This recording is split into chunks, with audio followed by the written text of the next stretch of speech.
Olá, sejam bem-vindos em mais um vídeo do meu canal. Eu me chamo Priscila e estamos entre livros e poesias.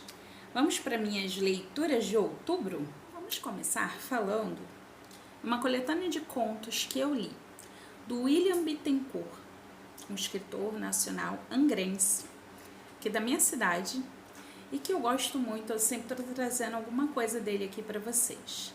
O que restou de nós? Aqui nessa coletânea de contos, o William ele vai trabalhar com o que resta do ser humano, o que resta de humanidade em nós, quando tudo que a gente mais ama, quando a nossa dignidade, quando injustiças nos acontecem, ou quando aquilo que a gente mais ama nos é tirado, o que resta de nós? Né? Então a gente vai conhecer personagens que compõem aí os contos. São 3 contos no total. O primeiro é o Sérgio, que está aí mostrando pra gente como que é o dia a dia na prisão, né? E ele nos conta meio que fragmentos, por lembranças, como que ele foi parar lá, o que aconteceu. E ele ainda tem esperança de uma redenção. Ele vai encontrar essa redenção? Não sabemos, precisamos ler esse conto para descobrir. E eu confesso para vocês que esse primeiro conto ele já é muito impactante. O final é assim, da gente terminar, ficar assim, meu Deus. E é muito crível, porque pode acontecer. A gente tem que sempre voltar para o título do livro. O que restou de nós? Quando tudo que a gente mais ama nos é tirado, ou quando estamos diante de uma injustiça, ou quando a gente enlouquece por alguma perda, um luto, aí a gente entra no segundo conto, Adeus João. Gente, esse segundo conto, ele vai por um caminho que ele confunde a gente demais. A gente conhece um casal que é muito apaixonado e até então tá tudo mil maravilhas. Até que a gente começa a ter vislumbres do que parece ser um conflito ali entre aquele casal, uma possível traição e pá. Até que não é nada disso que a gente está pensando que é. O conto ele nos leva por um caminho que parece que vai para o sobrenatural. Será que vai? Vou deixar vocês descobrirem. Esse segundo conto mexeu muito comigo. E acho que foi um dos que o pessoal mais gostou, assim, durante a leitura coletiva. E é realmente muito impactante. E ao longo do conto eu ficava, que João? Quem é o João? Porque o nome do conto é Cadê o João? Mas você não vê João ao longo do conto, quando você vai ler. Você vai descobrir quem é o João na última linha do conto. Gente, é de explodir a cabeça esse conto. Muito bom, vale a pena conferir. O último conto fala sobre o amor. Um jovem casal apaixonado. Um bálsamo de esperança. Só que não. Tudo que esse casal está construindo, tá ali começando uma vida juntos, o amor, a esperança, a expectativa. O que acontece? O que resta de humanidade quando o seu chão se perde, tudo que você está construindo desaba, e o que fica? São contos muito críveis, duros. A linguagem do William, ela não é assim, sabe? Eu vou aqui passar um carinho aqui, vou passar a mão na sua cabeça. Não. A linguagem do William, ela é realmente para ser sentida. Ela é dura, ela é realista, ela é aquela porrada, mas uma porrada que te faz refletir. E se fosse comigo?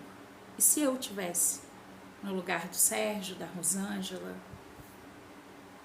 ou do casal do último conto? O que eu faria nessa situação? O que restaria de mim?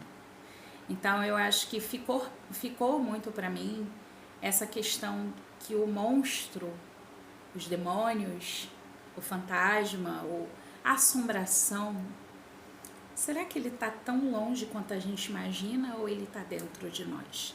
Dependendo, ele só precisa de um motivo para ser despertado. Fica aí o convite para vocês lerem esse livro de contos e conhecerem, né? Eu acho que, assim como eu, vocês vão ficar muito impactados e vão gostar muito da experiência. O segundo livro que eu li foi O Homem com Quem Me Casei, da Gláucia Paiva. Aqui a gente vai ter aquela primeira história de amor, muito linda, tudo muito romântico. A nossa protagonista, Camila, uma jovem muito apaixonada. O Max, aquele namorado perfeito, maravilhoso. E aí, a Camila tá tão deslumbrada com esse relacionamento que ela não vai percebendo os sinais, né? As podas, o isolamento da família, dos amigos, até que eles se casam e aí o isolamento ele vai se completando, assim, o cerco se fecha. Ela só tem contato com a família dele, com os amigos dele, só vê quem ele quer que ela veja. Até que a violência doméstica se torna uma realidade na vida da Camila. Então esse livro ele vai fazer um alerta muito grande para que a gente se atente aos sinais. Sabe, eu não gosto muito desses seus amigos. Ai, nossa, você fala muito com seus pais, você visita muito seus pais. Não, você vai estudar para quê? Você vai trabalhar fora para quê? Eu cuido de você, eu vou manter a casa. Não, eu confio em você, o que me preocupa são os outros. A gente está vendo isso aí dia após dia, né, gente? Então, esse livro realmente é um grito de alerta, é necessário, né? E a gente tem aí 2 tempos. A gente tem o passado da Camila, né? E a gente tem o presente da Camila, por assim dizer, que é antes e depois do acidente. A gente vai ver o desdobramento de toda essa violência física, psicológica, patrimonial sobre a Camila. E o que isso pode fazer com uma pessoa, né? Fisicamente, emocionalmente falando. E se você tivesse a chance de se vingar do seu agressor, o que você faria? E é aí que entra a parte do thriller psicológico desse livro. E é uma parte que, ao meu ver, como para mim foi muito impactante descobrir lendo o que acontece após o acidente, eu acho que vocês também têm que descobrir lendo. Eu acho que não vale eu falar muita coisa aqui para não dar algum spoiler e tipo assim, poxa, já sabia disso. Não. Só que assim, é muito importante que vocês leiam com essa ideia do que vai acontecer. Tem um antes e tem um depois. Para que quando vocês estiverem lendo o que acontece depois do acidente, mas antes, tinha horas que eu ficava assim, gente, o que eu faria nessa situação? A gente se coloca no lugar. E para mim o que mais ficou dessa leitura foi os sinais. A gente precisa se atentar aos sinais. Nenhum amor quer te ver enjaulado, engaiolado, preso, só para ele. Sabe? Rei Midas vai te colocar numa gaiola de ouro, você vai ficar lá isolada. E tem uma das cenas de agressão que me chamou muita atenção, que ele culpa a gravidez da Camila. Ele fala que são os hormônios que estão deixando ela louca, e aí ela deixa ele louco, e por conta disso ele a agride. Gente, o pior é a gente saber que isso não é só ficção, isso acontece na vida real. Então foi o primeiro contato que eu tive com a escrita da Gláucia. É uma escritora nacional independente, ela tem outra obra também, que eu ainda não li. Vale a pena conhecer, você ter aí o seu ponto de vista sobre a obra e tal. E próximo livro, que eu li em outubro. A Asa Decepada da Borboleta. Esse livro também vai falar de feminicídio. É da Jéssica Marcon Dalcol. Eu tô pegando uma colinha aqui, tá, gente? Porque, né, a memória... Aqui a gente conhece a Inês. E não é spoiler, porque tá na sinopse. Inês foi assassinada, mas deixou rastros. Tá na sinopse. Então a gente começa essa história sabendo que a Inês morreu. Mas a gente vai conhecer os rastros que a Inês deixou. Pela sua mãe, pela sua irmã, pela bruxa e pelo homem que a assassinou. É o primeiro a falar. Mas a culpa era dela. Ela queria demais. Ela falava demais. Ela pedia demais.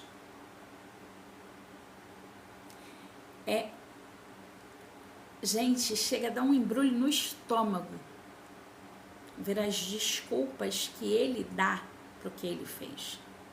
Tentando dar razão, sabe? Tipo assim, mas ela foi a culpada. Eu só a matei porque ela me provocou, ela falou demais, ela pediu demais, ela queria demais, nada estava bom. É muito forte essa primeira parte do livro, né? E a gente vai conhecendo a Inês pelos olhos de várias mulheres que também sofrem violências e nem percebem. A gente vai percebendo violências da sociedade, violências domésticas, violências da vida em torno dessas mulheres.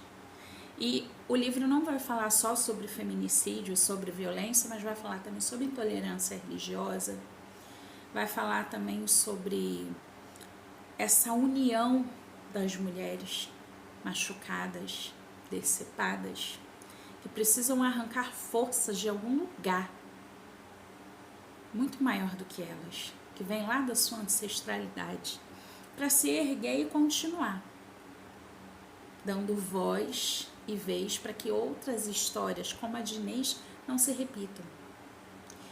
É uma escrita poética, é uma escrita que te envolve, é realmente como se você estivesse montando um mosaico da vida de Inês, um quebra-cabeça. Eu fiz um poema, canção-poema, eu vou soltar lá no Instagram para vocês verem, porque essa história ela me tocou muito, muito, muito, muito. Ela não sai da minha cabeça.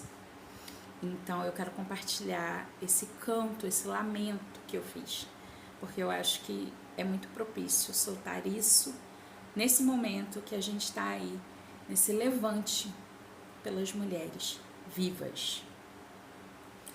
Próximo livro. Esse foi pelo Clube do Livro Nacional. Ai, meu Deus. Orgulho de fazer parte desse clube. Próximo livro, também pelo Clube do Livro Nacional, foi Carioba, As Tramas do Algodão, de Gilberto Ackmann. Espero que eu tenha pronunciado corretamente. Aqui, nós temos uma história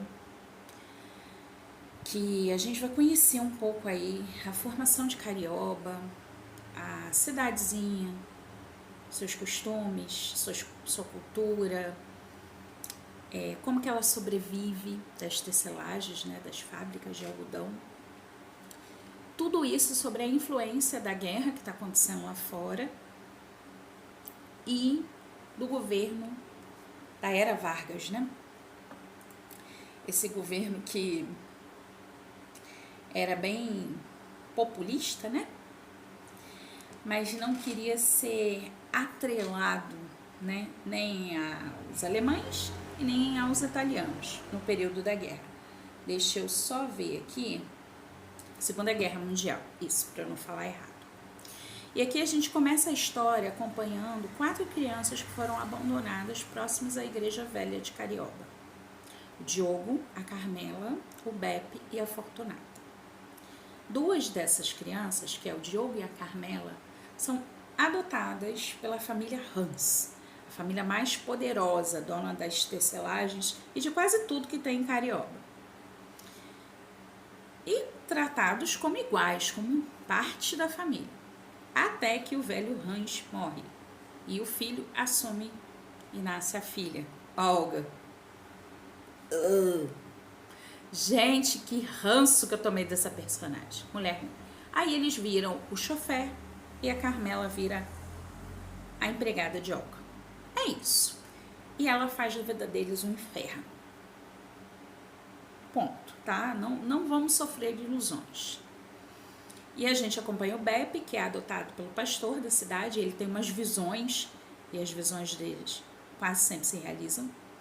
Isso assusta um pouco, mas ele é maravilhoso. E a Fortunata, que ninguém adota porque ela é mestiça. Então ela vira uma irmã, uma freira. E eu me compadeci muito com a história da Fortunata. Me tocou muito porque tem uma hora que perguntam para ela se ela não quis casar, ter filhos. E ela fala que a vida nunca deu opção de escolha para ela. Nossa, isso dói. Ser mulher é difícil, né?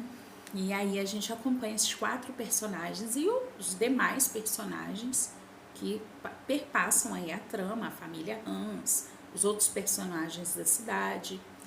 E uma personagem em particular que se sobressai muito, está muito ligada a esses 4, que é a Loreta, Spoleta, e o Domênico, que é muito amigo do Diogo e trabalha em uma das tecelagens. Gente, parece trama de novela das 9. E daqui pra frente eu não vou falar muito mais, porque eu não quero dar spoiler. Mas você começa a descobrir segredos, enroscos políticos, econômicos, sociais, influenciados pela guerra, pelo governo de Getúlio. E aí, gente, sabe assim, injustiças sociais, preconceito racial, preconceito social, essa questão da mulher se colocar no lugar dela, né? A mulher não tem voz, não tem vez, ainda mais se você é negra e uma religiosa.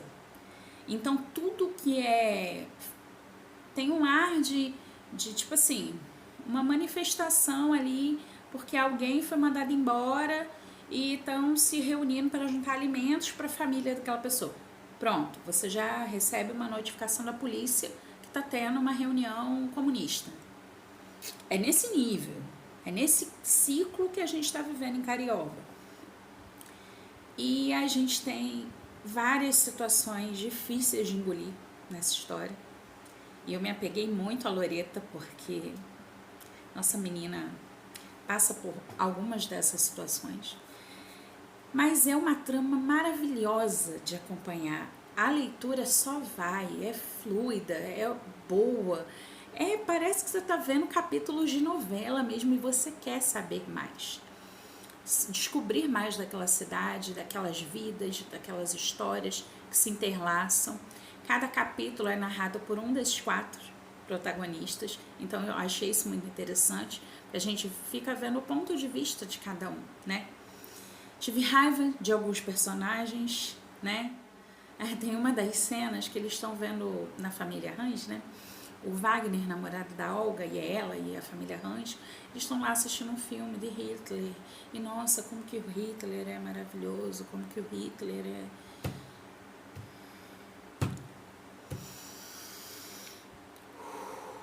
Sabe quando você tem que fechar a leitura, respirar, beber uma água, tomar um chazinho de camomila, aí você volta, entendeu?